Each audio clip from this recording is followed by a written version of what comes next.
Mi corazón está listo para recibir tu palabra. Soy una vasija de tu amor que se vierte sobre otros.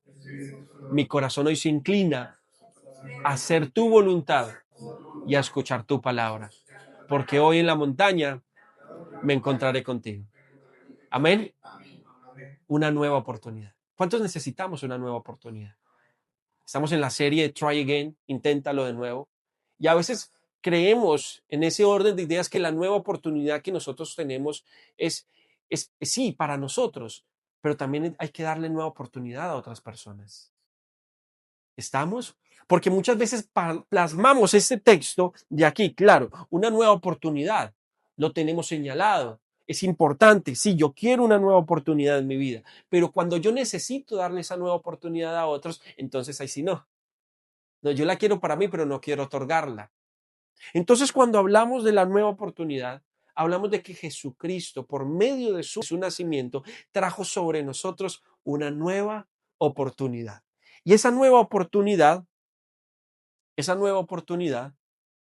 aquí como la encontramos, tiene una manifestación. Y esa manifestación que tenemos es que en Lucas capítulo 2, verso 21, que encontramos la circuncisión de Jesús. ¿A qué años o a qué edad circuncidaban a los niños en el pueblo judío?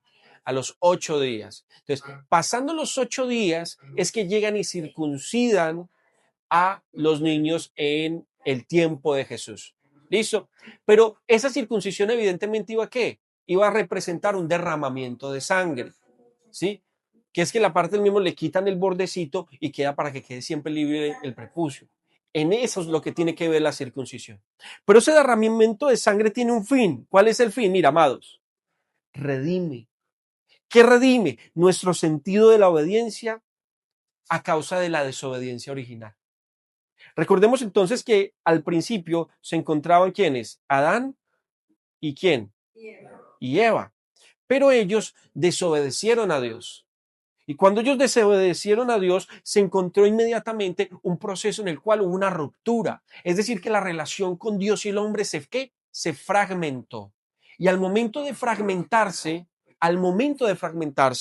pasa lo siguiente. Y es que Dios crea un plan de salvación. Y cuando Dios crea un plan de salvación, es lo que nosotros hemos visto en el estudio como una línea mesiánica. Por medio de Adán, de Set posteriormente, después viene toda esa línea hasta llegar a dónde? A Noé. Después sigue por la línea de Sem y sigue subiendo hasta llegar a David y de David llegar a José y a María y de José y María nacer nuestro amado Señor Jesucristo. Estamos. Pero hay un derramar de la sangre en la circuncisión. ¿Por qué? Porque era una señal del pueblo de Israel que no tenía otro pueblo para demostrar que era ¿qué? Un hijo de Israel, un descendiente de él. Pero aquí hay algo particular. Dice que para cumplir la ley. Jesús no vino para abolir la ley. ¿Él vino para qué? Para cumplirla.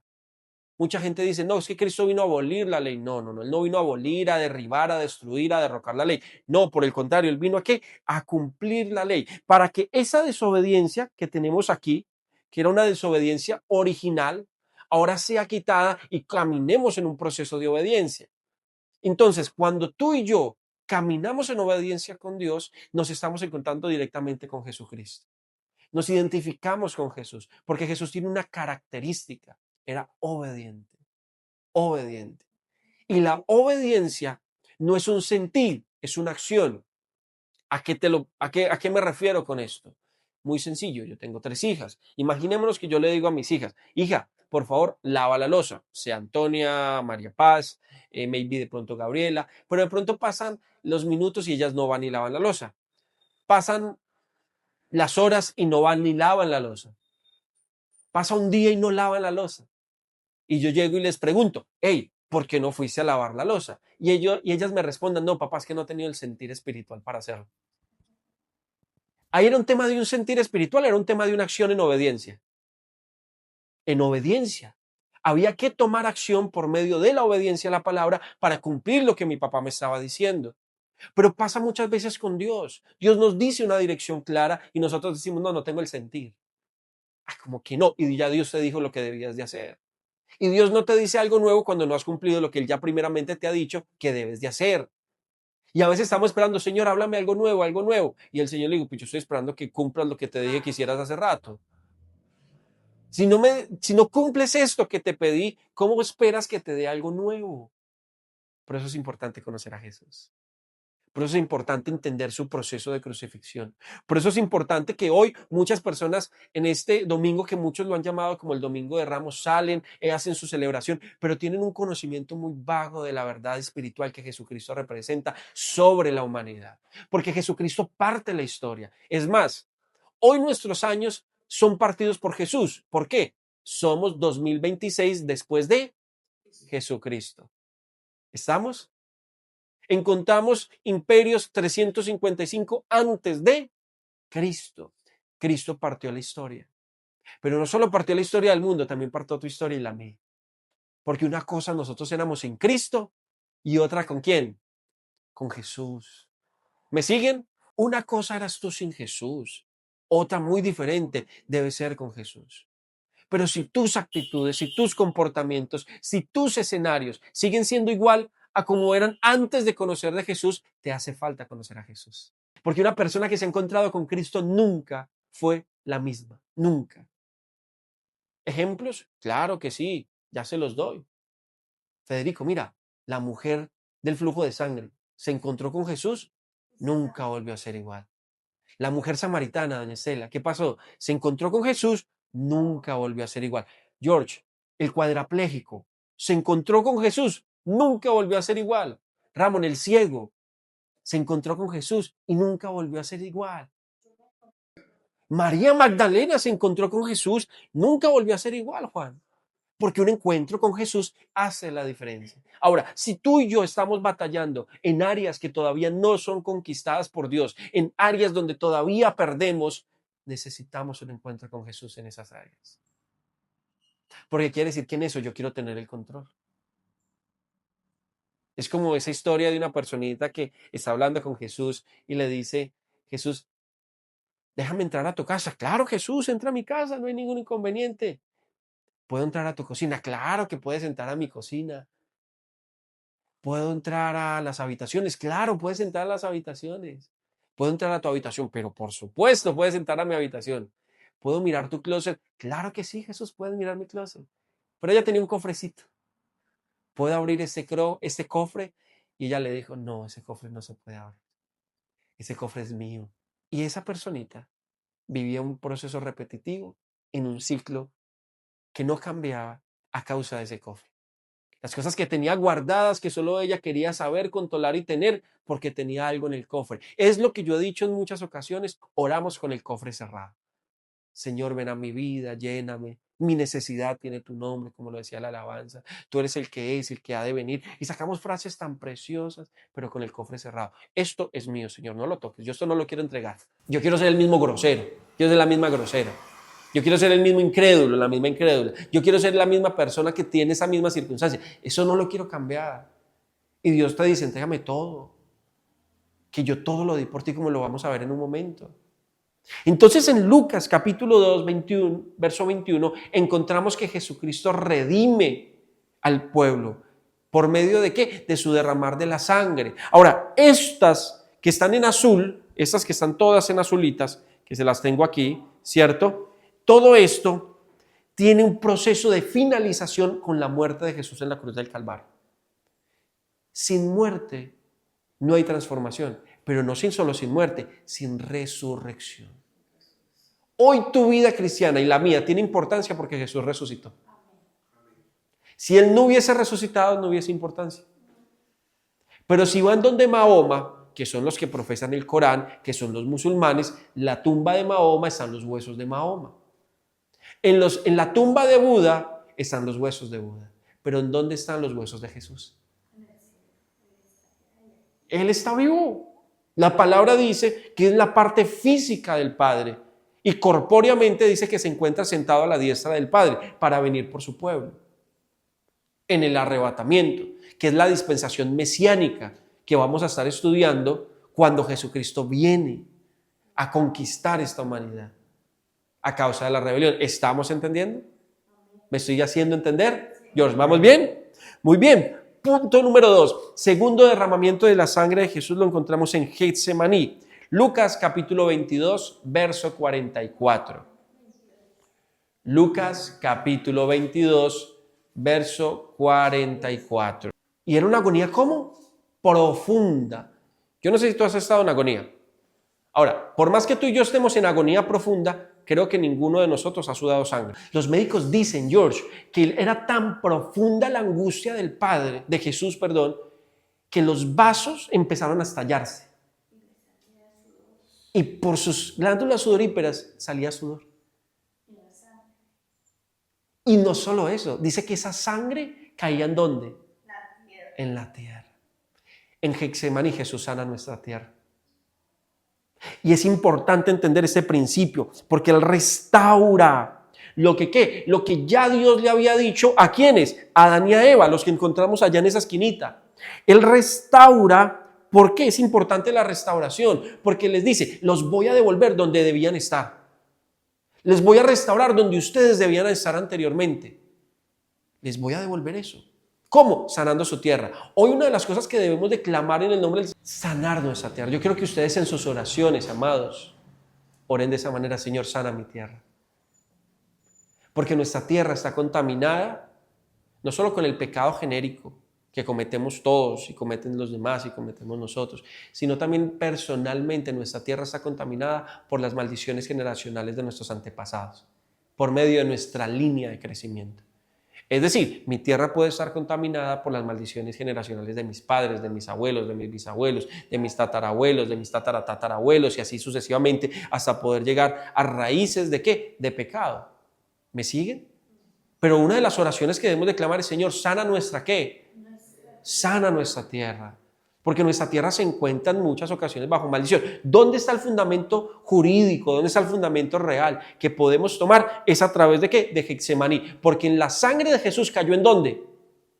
En la tierra. Él redime la tierra de la muerte. Eso que hacemos nosotros. ¿Por qué? Porque entonces todo lo que hagamos va a tener un fin: bendecirnos, salvarnos, prosperarnos, enseñarnos. Ese es el segundo derramar de la sangre. ¿En dónde? En Getsemaní, momentos antes de que Jesucristo fuera ¿qué? Capturado. Él iba a ser capturado. ¿Para llevarlo a dónde?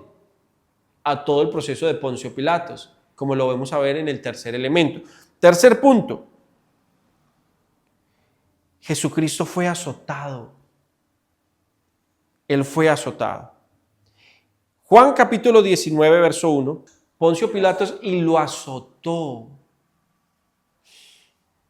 ¿Cuántos han visto La Pasión de Cristo? La película. No la hemos visto, ¿cierto? El actor de esa película, que no era creyente, allí se convirtió a Jesús. Pero pasó algo característico con este hombre. Las personas que le pegaban a él en el momento de la dramatización de la escena del azote, a él le colocaban una tabla atrás. Entonces la gente le pegaba en la tabla. Pues resulta que uno de esas personas falló. O sea, capó y le pegó a él. Lo dejó incapacitado 3 meses. Solo con un azote que fue mal pegado. A Jesús lo azotaron más de 40 veces. Y al final colocaron huesos en los azotes. Cuando el azote pegaba en su piel, rasgaba piel. Entonces, muy posiblemente cuando tú veías a Jesús, le podías ver partes de costillas, de huesos. Porque donde cayera eso, salía. Y los azotes tienen que ver con algo. Reconcilia al hombre con Dios por el perdón de nuestros pecados. ¿Cuántos hemos pecado? Dígame amén. Amén. En los azotes fuimos perdonados. Él estaba diciendo: yo voy a limpiar tu cuerpo. Yo voy a limpiar tu vida. Pero no solo eso.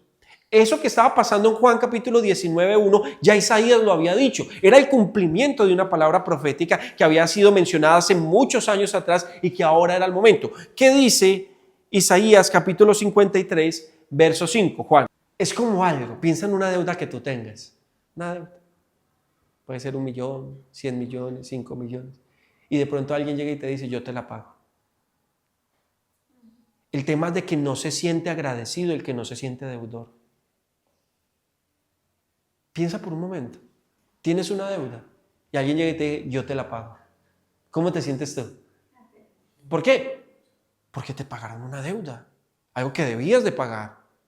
Pero muchas veces la obra de la cruz no la encontramos suficiente, valiosa o poderosa porque no nos sentimos deudores. Y era algo imposible de pagar. Por eso la palabra establece, si tú no perdonas, yo no te perdono. Fácil. Y nos coloca entonces Jesús una historia en la cual un hombre rico le debía mucho dinero al rey. Y el rey lo manda y le dice, venga para acá, págueme. Y el hombre le llora y le dice, no, rey, yo no tengo, mira a mi familia, yo qué voy a hacer en la cárcel, por favor ayúdeme, tenga piedad de mí, misericordia. Y el rey, dice la palabra, que fue movido a misericordia. Y al momento que fue movido a misericordia, perdonó a este hombre. Y cuando perdonó a este hombre, lo dejó libre. ¿Cómo estaba ese hombre que había sido perdonado? Feliz. Pero cuando salió del palacio, se encontró con una persona que le debía a él, que no era ni la milésima parte de lo que él le debía al rey. Y llegó y le dijo, págueme o lo meto a la cárcel. Dice que lo hostigó y lo hostigó y lo hostigó y lo hostigó, que eso se le llegó a oídos de los siervos del rey. Y los siervos del rey le dijeron, mi señor, mi rey, ¿no te das cuenta que este hombre que tú perdonaste ahora está hostigando a otro por una deuda mucho menor? Y el rey dice, mándemelo para acá. Y vuelve. El hombre perdonado, ¿quién dijo? No, el rey me va a dar antes es dinero. ¿Quién sabe qué pensaba este hombre? Cuando se encuentra con el rey le dije, qué siervo malo eres. Aparte de que te perdone esta deuda, tú hostigaste a alguien hasta meterlo a la cárcel. Por tanto, como fuiste cruel y mezquino con eso, ahora vas a encontrar la misma mano mía. Y no vas a salir de la cárcel hasta que me pagues el último quinto. Y lo metió a la cárcel. Porque si no perdonamos, no podemos entrar al reino de los cielos. Porque es que solo lo entiende el deudor. Por eso lo entendió María Magdalena. Por eso lo entendía la mujer del flujo de sangre. Por eso lo entendía el cuadrapléjico. ¿Qué podían hacer? Una mujer con años, con una sangre que le brotaba y brotaba. Un ciego que no podía ver absolutamente nada. Un paralítico que no podía moverse. Un cuadrapléjico que necesitaba ayuda de otros. ¿Es cuán deudor te sientes? Es la pregunta en esta mañana. Para que sepas que la obra de la cruz es suficiente para nosotros. Para libertarnos de pecado, para transformar nuestra mente, para reconciliarnos con el Padre. ¿Qué deudor? ¿Qué tan deudores nos sentimos? Porque hace sentido. Si me pagan una deuda, yo estoy muy agradecido. Porque el que mucho se le perdona, mucho ama. Pero si tú sientes que no se tiene que perdonar nada, no, perdonarme a mí, ¿qué? Fue para arriba. Mucho que hay que perdonarnos día a día. ¿O no? Entonces también debemos de dar perdón a otros, aunque no sea fácil. Porque es un principio bíblico. Entonces, los azotes no solo nos estaban mostrando en Isaías capítulo 53 que Jesucristo iba a ser ¿qué? Azotado. Dice que el molido fue por nuestras ¿qué? Por nuestras transgresiones. Pero dice que la paga de nuestros pecados fue sobre él. Es decir, que él esa cuentica la pagó. La pagó. Y dice que por su sangre y por su llaga fuimos nosotros sanados. Es decir, que cuando estamos enfermos podemos orar por sanidad porque hay un derecho legal que nos lo dice ¿quién? Isaías capítulo 53, verso 5 en adelante. Hay un principio real que Cristo pagó por nuestras rebeliones y nuestros pecados.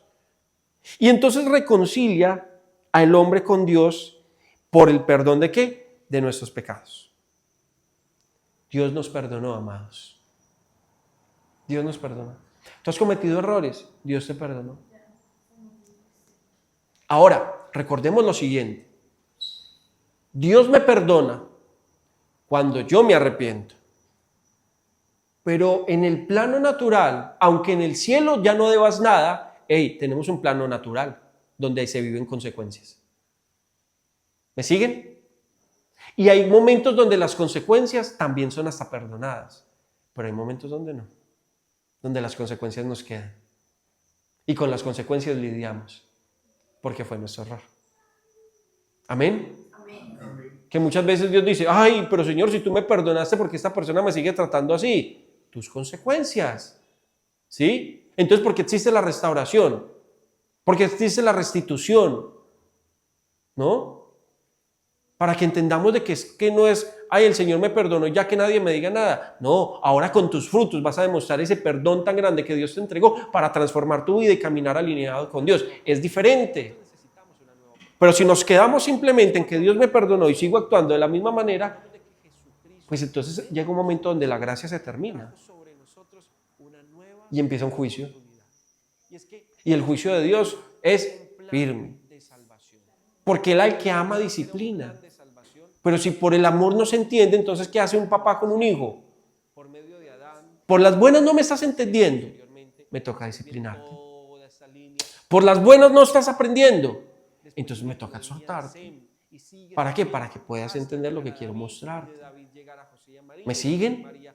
Entonces, en este orden de ideas, los azotes, que es un derramar de la sangre, que iba haciendo un camino de sangre por donde Jesús caminaba, iba derramando su sangre. Es un camino, ¿no? Reconcilia a Dios con el hombre. Cuarto punto. En el cuarto punto encontramos la corona de espinas. Mateo capítulo 27, verso 29. Decían, se burlaban de él, diciendo, ¿este es el rey de los judíos? Este es el rey, o sea, y le colocaron una corona ¿de qué? ¿Qué pasa cuando entra una espina? ¿Qué empieza a correr? Sangre. Si una espinita a veces uno se la entierra en un dedo, duele. Ahora le están enterrando una corona llena de espinas por toda parte. Y lo que Jesús estaba diciendo eso, ¿sabes? Yo voy a purificar ¿qué? Tu mente. Yo voy a tener la capacidad de que tu mente sea libre de todo orgullo. Mira, de todo orgullo Dios va a quitar. Porque hay mucho orgullo y hay muchas batallas en nuestras mentes. Por eso la corona de espinas es tan importante. Porque la corona de espinas lo que hace es que me transforma. Porque mi mente es cambiada. Hay una transformación donde los pensamientos del cielo vienen a mi vida y empiezo a transformarlos por esos pensamientos pecaminosos que tenía constantemente. ¿Me siguen? Y en ese orden de idea entonces camino y confío en el plan y en el propósito de Dios sobre mi vida y sobre mi casa. Porque le estoy diciendo al Señor, Señor, tal vez mis pensamientos no son puros. Tal vez mis pensamientos no son inclinados hacia el bien. Tal vez en mis pensamientos siempre quiero sacar ventaja a algo o a alguien. Tal vez en mis pensamientos quiero mirar cómo tomo lo de otro. O me gusta lo que tiene otra persona. Cuando Dios dice, pilas con la envidia, no desees nada del prójimo, cálmate, vive tu proceso, es tu lucha. Si tienes tu proceso, entonces abraza tu proceso. Una nueva oportunidad. Pero no puedes estar pensando que rico en la esposa del otro, el carro entonces, del otro. Entonces, cuando hablamos de la nueva oportunidad, el negocio del otro, la cuenta del otro, no, tú vives tu proceso, somos agradecidos sobre procesos porque Dios purifica nuestra mente. ¿En dónde se comienza a entretejer esa circunstancia y esa telaraña? En la mente. De salvación. Y cuando Dios crea un plan de salvación, rápidamente es lo que nosotros hemos visto en el forma como una línea mesiánica. Rápidamente, Señor, tú transformas nuestro corazón. De ser rápidamente, Señor, tú transformas. Después viene toda esta línea hasta llegar a dónde? A Noé. Entonces lo traigo. Después sigue por la línea de Sem y sigue subiendo hasta llegar a David y de David llegar a José y María y de José y María nacer nuestro amado Señor Jesucristo. Entonces, si nosotros de continuo estamos pensando en Dios porque confiamos en sus palabras, dice la palabra que Él nos va a guardar en completa paz. Una paz que sobrepasa todo entendimiento. Pero pilas con tu mente. Cuando tu mente empiece a intentar irse por lugares que no son bíblicos, que no son de Dios, pilas que hay un tema contigo y tu relación con Dios no está bien. No está pasando por el mejor momento. Debes de buscar a Dios en oración. Debes someter tu cuerpo y decir, Señor, esto que estoy pensando no está bien, ayúdame. Hay momentos que estamos orando, y escúchame esto, iglesia. Hay momentos donde tú y yo podemos estar orando y de pronto tener un pensamiento de algo que el enemigo coloca. De situaciones, de comentarios, de personas. ¿Qué es lo que nosotros tenemos que hacer? Señor, tú me conoces. Tú conoces todo de mí. Tú sabes este pensamiento tan feo que estoy teniendo. pero yo te pido que tú me ayudes. Entonces el pensamiento no se vuelve lo importante se vuelve que yo a Él lo invito a mis pensamientos. Y entonces ya sigo hablando con Dios y cuando menos pensé ya ni me acordaba de qué estaba pensando o qué era lo que estaba en mi mente. Pero debemos fortalecer nuestro espíritu, iglesia. ¿A causa de qué? De que la corona de espinas transforma nuestra mente. Dice, no os conforméis a este siglo, sino transformaos en vuestra manera de qué? De pensar. Necesitamos pensar como espirituales. ¿Cómo pienso en espiritual? Buscando de Dios. Que el principio del reino de los cielos sea maravillado, magnificado sobre nosotros. Quinto punto, el camino al Calvario. El camino al Calvario lo encontramos en Juan capítulo 19, verso 7. Ahí se los puse en un cajoncito. Es decir, que por la ley crucificaron a Jesús, porque Él se hacía llamar Hijo de Dios y para ellos era abominación. Pero resulta que Él lleva todas nuestras cargas, porque Él tiene que cargar ¿qué? La cruz. ¿Él carga qué? La cruz. Y se va caminando con ella, diciendo que su yugo es ligero. Que entreguemos nuestras cargas y preocupaciones ¿a quién? ¿A quién le depositas tus cargas y preocupaciones? A Jesús. En oración. ¿Algo te preocupa? Señor, ayúdame con esto. Padre, mira esa situación. Dios, por amor de tu nombre, te estás teniendo una relación donde lo involucras en tu vida. Señor, mira mi hogar. Señor, mira mis finanzas. Señor, mira mis hijos. Señor, mira la iglesia. Señor, mira... O sea, constantemente tú estás queriendo contribuir a la relación que estás teniendo con Dios. Porque Él me está diciendo que todas estas cargas que están acá relacionadas, Él las quiere tomar para nosotros. Entonces, si Él nos quita las cargas, nos da capacidad para pensar tranquilamente. ¿O no? Eso está ligado con sabiduría. Y la cual dice la palabra que aquel que se crea falto de sabiduría pídala a Dios. Que es una de las cosas que más estresa a los seres humanos hoy en día, las finanzas. Y la mayordomía. ¿Qué necesitamos clamar y pedirle a Dios? Señor, danos una buena mayordomía para ser buenos administradores de las finanzas que tenemos. La forma de cómo invierto, la forma de cómo ahorro, cómo gano mis recursos, cómo los administro. En eso hay sabiduría. Porque muchas veces no avanzamos a otro nivel porque todavía no somos buenos mayordomos con lo que Dios nos entregó. Entonces estamos luchando con un montón de circunstancias a causa del mismo proceso. Hay cosas que pueden pasar que tú no tenías controlada. Ejemplo, te llega una notificación de despido. Puede pasar, es algo nuevo. Entonces en eso Dios tiene control, pero tú confías en Él, esperando que de Él venga su respuesta, que de Él venga tu pronto auxilio. ¿O acaso el salmista no dijo, ¿de dónde vendrá mi socorro? Mi socorro viene de ti, Señor, que hiciste los cielos y la tierra. No darás mi pie a resbaladero ni se dormirá aquel que guarda mi alma. De Él viene nuestra esperanza, no de nadie más. Pon tus ojos, tu mente ahí, puestos los ojos en Jesús, autor y consumador de la fe. ¿En quién? En Jesús. Que esta semana que tú vas a tener, vas a ver películas en RCN, Caracol, en Netflix, donde sea, que tú entiendas esto que estamos hablando. Porque la obra de Jesús es fundamental para el creyente. Los teólogos tienen un gran problema. No saben si decir que la Biblia es teocéntrica o cristocéntrica. Porque toda la Biblia habla de Jesús. Desde el Antiguo Testamento hasta el Nuevo Testamento. En el Antiguo esperaban al Jesús Redentor y la línea salvífica fue por Jesús. En Jesús está la crucifixión y está la resurrección. Pero también viene como el David guerrero. Cristo es muy importante, amados. Porque es la parte física de Dios. Es decir, que Él dice la palabra que Él vivió todas las tentaciones como las vivimos tú y yo. Y en ninguna pecó. O sea que si Él pudo, ¿nosotros qué? También podemos. Porque Él era 100% Dios, pero también era 100% hombre. Por eso cuando terminó el ayuno de los 40 días dice, y tuvo hambre. ¿A quién le da hambre? ¿A un espiritual o a alguien que tiene cuerpo? ¿No? Claro. Le dio hambre. Y entonces pasamos al punto número 6. La crucifixión. Lucas capítulo 23, verso 33. Jesús limpia. Todos se burlaban. Le horadaron sus manos con los clavos. es decir, que las manos fueron puestas en el madero, ¿cuánto duele un machucón? Ahora él no lo machucaron, ¿no?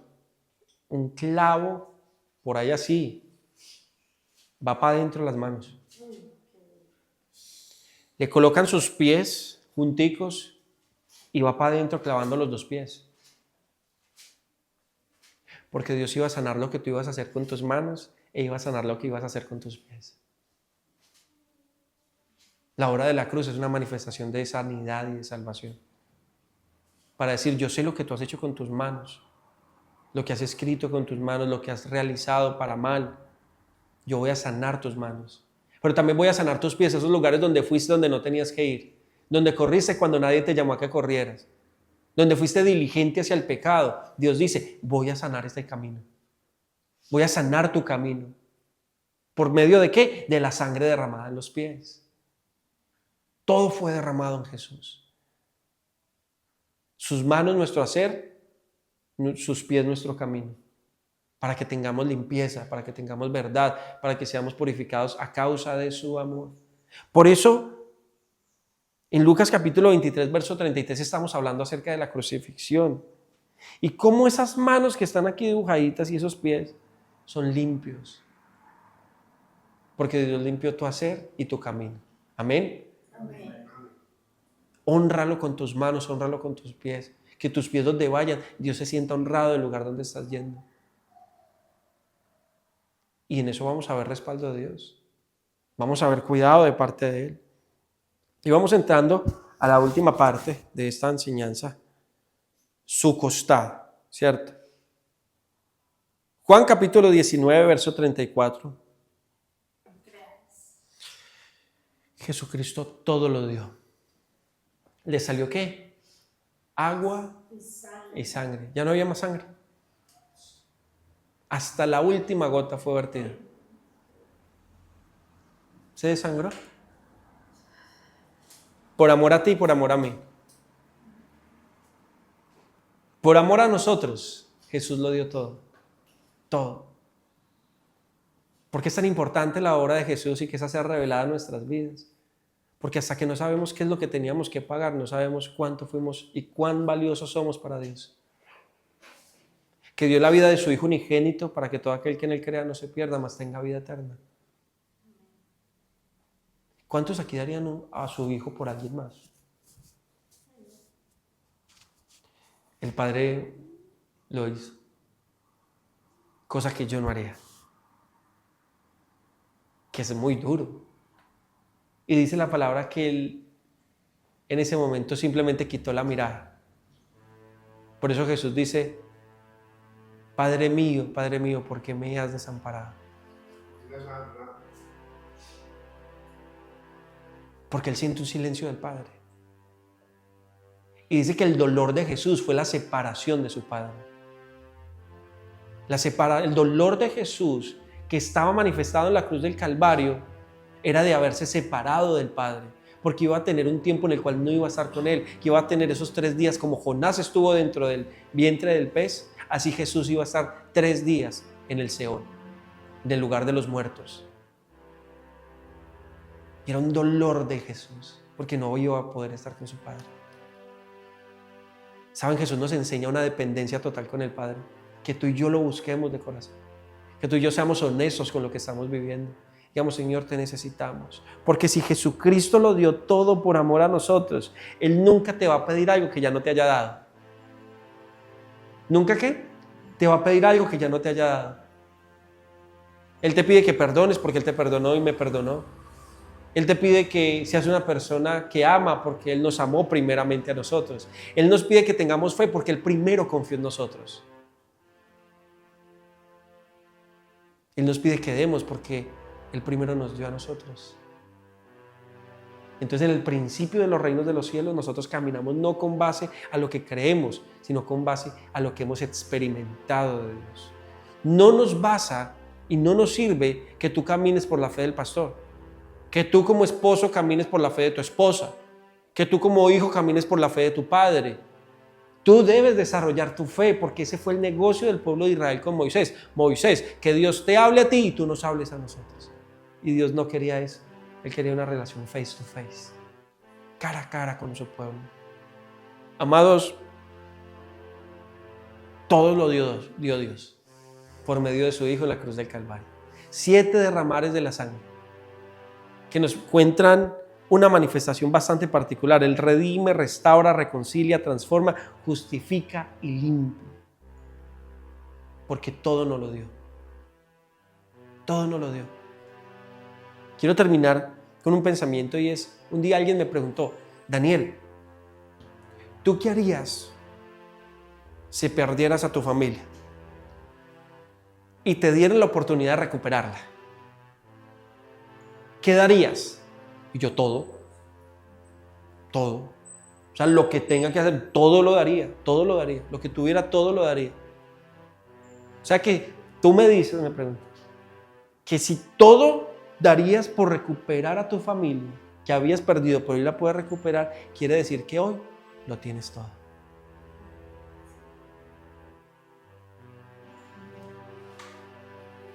Hoy lo tienes todo. Hoy lo tienes todo. Y a causa de tenerlo todo, podemos ser agradecidos con Dios. Podemos decirle, Señor, gracias por este día. Gracias por este tiempo. Gracias porque me das una nueva oportunidad, como aparece por acá, pero eso de torsión.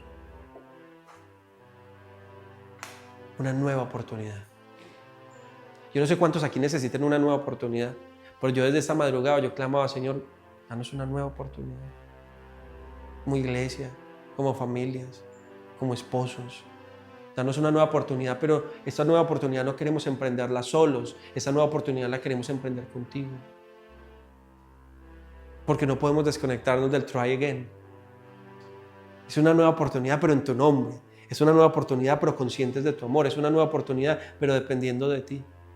No de nuestra capacidad, no de nuestra manera, no de nuestra inteligencia. Nuestra sabiduría que es terrenal, que en ocasiones para algunos es diabólica. No, necesitamos la sabiduría celestial, que venga a nosotros y nos limpie, nos transforme, nos guíe por sendas de justicia por amor de su nombre. Ese es el Dios en el cual tú y yo debemos de creer en esta mañana. ¿Por qué? Porque todo lo dio. Todo lo dio. Y si Él lo dio por amor a nosotros, entonces hay un principio claro, familia, y es que nosotros debemos ser personas que también lo den todo. Y lo den todo respecto a que muchas veces nosotros estamos pensando en lo que no tenemos y no disfrutamos lo que sí tenemos.